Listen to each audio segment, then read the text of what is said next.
Hey everyone, Xygor here. Recently, Square Enix made a surprise announcement that they'd be remastering and re-releasing Live Alive. It's a classic Super Famicom RPG that had previously never been released in North America.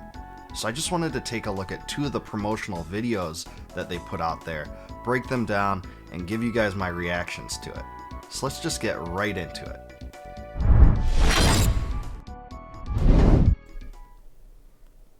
Alright, so just a few things. This game is going to come out on the Nintendo Switch on July 22nd, so there's still a little bit of time until it comes out. I have played this game, the translated version, on a ROM for the Super Famicom that's been out for a while, so I know a little bit about the story. I'm not going to give away super intricate spoilers, but I will cover some structural areas of the game and explain a few things. So don't be surprised if you learn a little bit about some of the key concepts. So let's just go. A classic comes alive.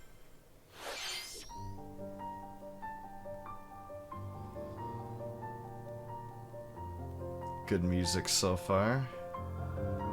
Oh.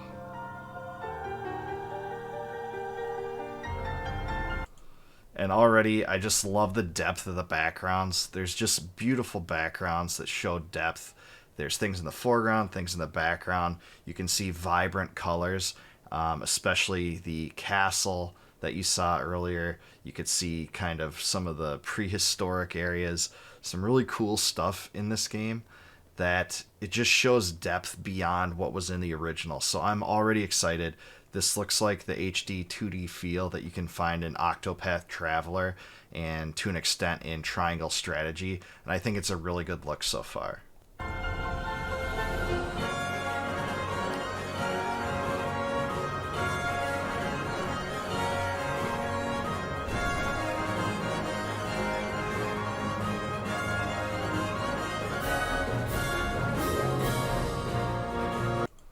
Alright, so much awesomeness there. Just beautiful pixels of the characters. In every aspect, it looks like an old school game brought back to life, revived, and being given new breath and new life. So I think it's great.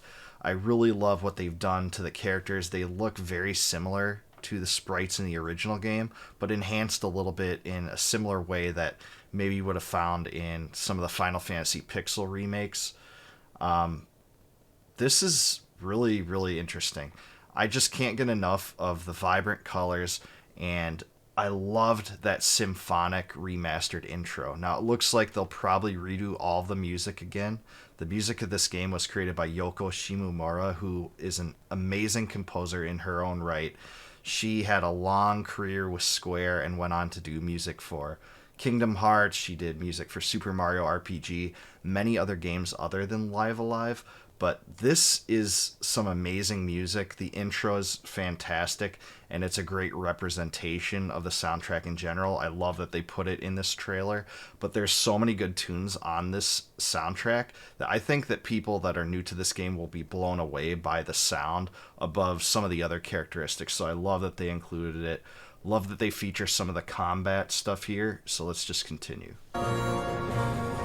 Previously unreleased outside of Japan, the RPG Live Alive makes its overseas debut, now in HD 2D. Multiple stories featuring different protagonists and time periods await. Alright, so I love the fact that they showed the shinobi, his name is Obumaru, approach that castle. It just showed so much depth in the HD 2D way. It just looks sweet. And it looks like they're voice acting the entire thing, or at least that's what I'm getting the sense of based upon what they're doing here, which that is a little bit of a departure from some of their other remakes that they've done, because I don't think they did that in any of the Romancing Saga remakes or the Final Fantasy Pixel remasters. So this is kind of a new approach to doing a remaster, so I just really like it. We'll have to see how the voice acting is. From the trailer, it sounds like pretty solid, on par with what you found in Triangle Strategy, which I actually thought was really good. Here looks to be the character select screen. There's a character select screen in the Super Famicom version that looks a bit different, but you choose from multiple characters that all have a different story. So this game is segmented into chapters, and you choose a main protagonist and go chapter by chapter. So each chapter is only a few hours, but then you end that one and then you choose another one and continue. I won't give it away, but the characters do come together in some way toward the end, but that's all I'll really say about it. But love the color, love the text. I'm intrigued that they're doing voice acting apparently for the whole thing, or at least that's what I'm assuming, and we'll have to just see how that turns out. The order in which you tackle them is up to you. Prehistory. A tribesman comes of age in a world without words. The Wild West. A wanderer with a bounty on his head fights for his life. Imperial China. A kung fu master searches for a worthy successor. Twilight of Edo, Japan. A shinobi undertakes an important secret mission. Present day. A martial artist strives to become the strongest there ever was. The near future. A youth with psychic powers takes a stand against evil. The distant future. A newly built robot is swept up in a tragedy in space. What other stories are on the horizon? Alright, so they're introducing each of the stories or chapters or protagonists here. Just gives a real basic overview about what their individual motivations are, and each of them are so different, and that's one of the best things about this game, is that each chapter has such a different concept, and you're really going to enjoy a lot of kind of variance in this game. So just a few things that stuck out to me is that, like, the Sundown Kid, that was a really interesting chapter where some traps are involved, an outlaw gang, and, you know, a really interesting kind of story that's reminiscent of the Old West. It seems like it's really influenced by movies like Unforgiven and The Good, the Bad, the Ugly. You got the shinobi going to the castle in Edo, Japan era. It's just awesome how he jumps across that bridge. Really great visuals, and you can see more of a blurred effect in the back, but just a huge castle. His entire chapter takes place there.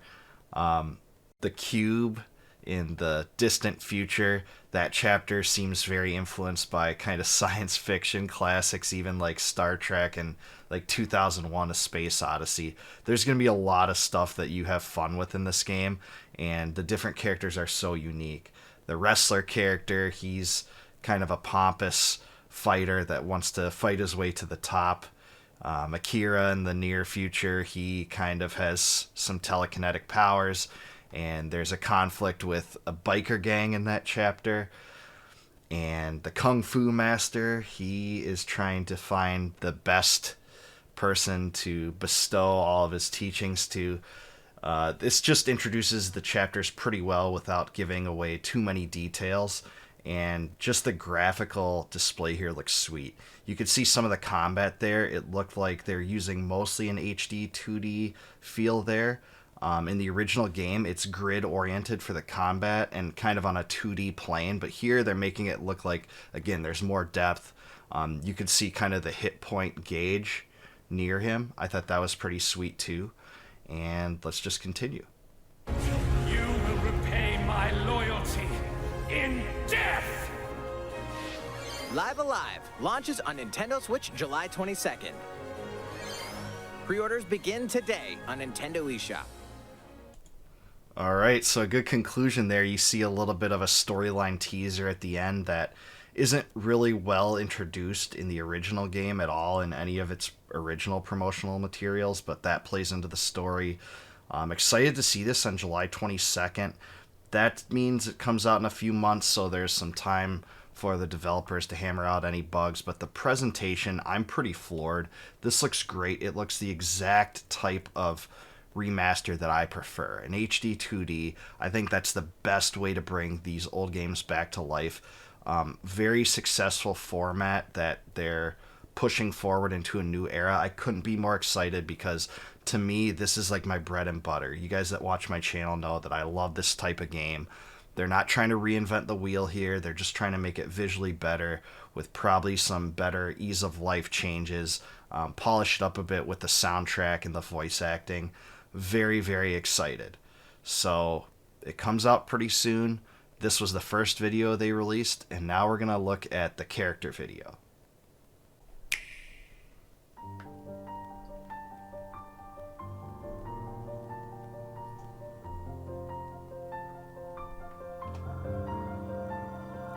Alright, similar intro here.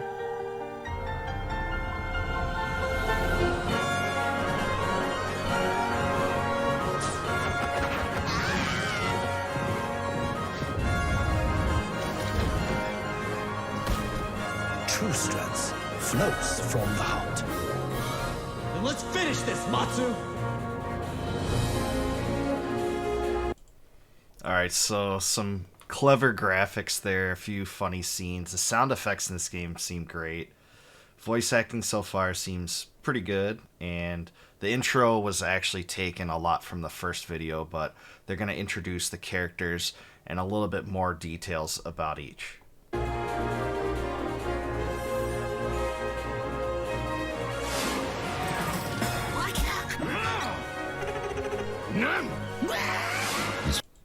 So Pogo is in a prehistoric time, and in that episode there's no actual dialogue. Everyone just speaks in gestures and communicates in gestures, so that's kind of the most unique part of that one. That I think everyone will enjoy, but very unique episode there. Been a long, long time since I had a chance to do something good and decent. A young prodigy, as strong in body as young in spirit, a worthy successor to my art. So you saw the Western one and then the one in China. The Western one's really unique. Again, very few RPGs did anything like that, although many people in Japan really love like American Westerns. It's kind of seen as an exotic art there. So it's just very unique.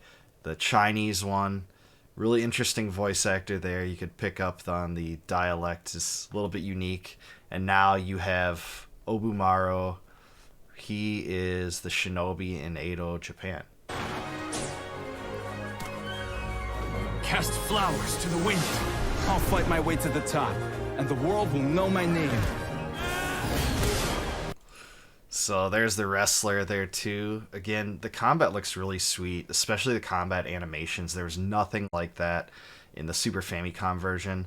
I mean, it had Super Famicom era animations, but some of these graphics and spell effects look just awesome. Like really, really good. Much like in the Final Fantasy Pixel remasters, they upgraded a lot of the spell effects. Here they do too. They look really sweet. Romancing Saga did that too, I'm pretty sure. And in the upcoming episode here on Akira, we'll take a look at that. That thing's no god of mine, and I'm not melding with these freaks or anyone else.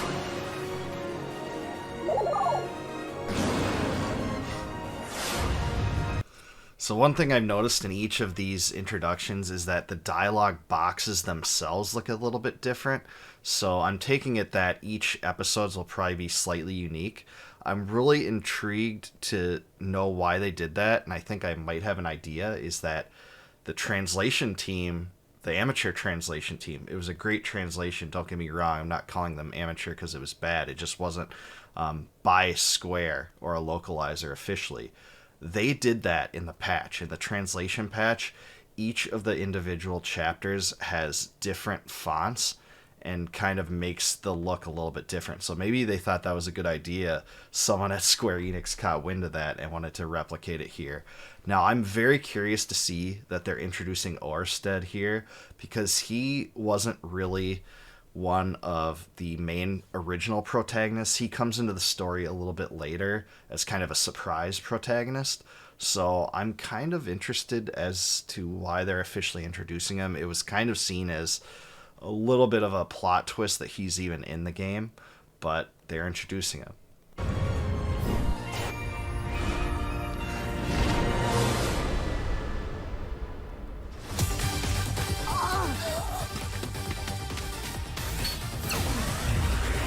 You will repay my loyalty in death!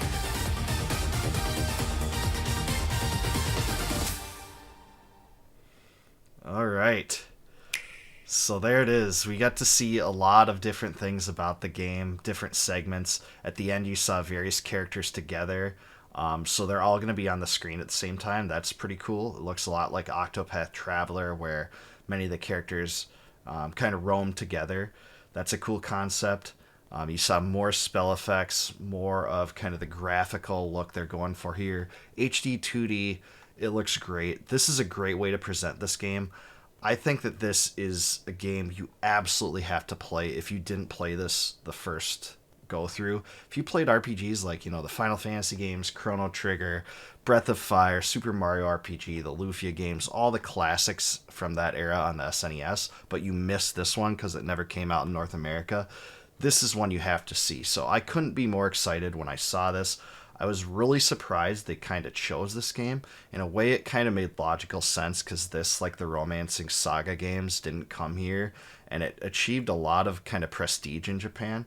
So in that way, it made sense. But this has like no cult established following in the U.S., so it's kind of a breath of fresh air, and we'll see how it does. I hope it sells a lot. I hope a lot of people come back to this genre and kind of this presentation, because the Octopath Traveler games, Triangle Strategy, there's kind of a new wave going in the revival of classic RPGs that is really just impressive to me, because I thought this had just totally died, that companies were no longer interested in looking at these games, bringing them into a new era, etc. So I really recommend people play this game. I think that this is really exciting. I'm going to play it, and so should you.